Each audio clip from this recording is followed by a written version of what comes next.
ফুলনি বিদ্যালয় আৰু অৰুন্ধতী প্ৰাথমিক বিদ্যালয় আৰু গাঁওবাসী ৰাইজৰ সহযোগত অনুষ্ঠিত কৰা আজি এই ৰঙালী বিহুৰ কাৰ্যসূচীত এই অনুষ্ঠানত পোনপ্ৰথমে মোক নিমন্ত্ৰণ জনোৱাৰ বাবে মই আপোনালোক সকলোকে ধন্যবাদ জ্ঞাপন কৰিছোঁ।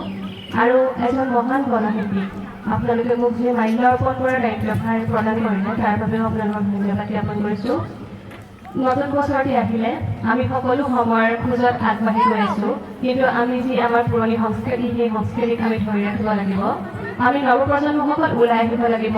কেৱল মোবাইলৰ লগত ব্যস্ত হৈ ৰিলছ বনাই এইবিলাক কৰি থাকিলেই নহ'ব। যিবিলাক আমাৰ বাপতিসাহোন বিহুৰ যিসকল নিয়ম আছে সেই নিয়মসমূহ আমি ধৰি ৰাখিব লাগিব আমি নৱপ্ৰজন্মসকলে, কাৰণ আমাক ডাঙৰসকলে দেখুৱাই থৈ গৈছে আৰু সেইবিলাক আমি নৱপ্ৰজন্মসকলে ধৰি থকাটো আমাৰ কৰ্তব্য বুলি মই ভাবোঁ। আৰু আমি যিসকল বৰ্তমান উঠি অহা প্ৰজন্ম সেই প্ৰজন্মসকলকো বৰ্তমান এই যি আমাৰ পৰম্পৰাসমূহ আছে এই পৰম্পৰাসমূহ ধৰি ৰাখিবলৈ তেওঁলোককো চেষ্টা কৰিব লাগে। আৰু আজি আপোনালোকৰ যি এই মুকলি বিহুৰ অনুষ্ঠান এয়া সঁচাকৈ খুবেই প্ৰশংসনীয়, কাৰণ বৰ্তমান এই অনুষ্ঠানবিলাক হেৰাই গৈছে গাঁৱৰ পৰা। আমি সকলো কৰ্মমুখী হৈছোঁ, সকলো ব্যস্ত হৈছোঁ আৰু আজি আমি সকলো গাঁওবাসী ইয়াতে একগোট হ'ম, কাৰণ আমাৰ কাৰোৰে সময় নাই একগোট হোৱাৰ।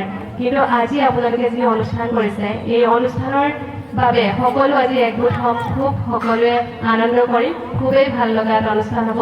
আৰু আপোনালোক সকলোলৈকে ৰঙালী বিহুৰ বহুত বহুত শুভেচ্ছা জ্ঞাপন কৰিছোঁ। লগতে আপোনালোকৰ এই নতুন বছৰ যাতে সুখ সমৃদ্ধিৰে উপস্থিত কৰে তাকেই কামনা কৰি মোৰ দুআষাৰ সামৰণি মাৰিছোঁ। ধন্যবাদ।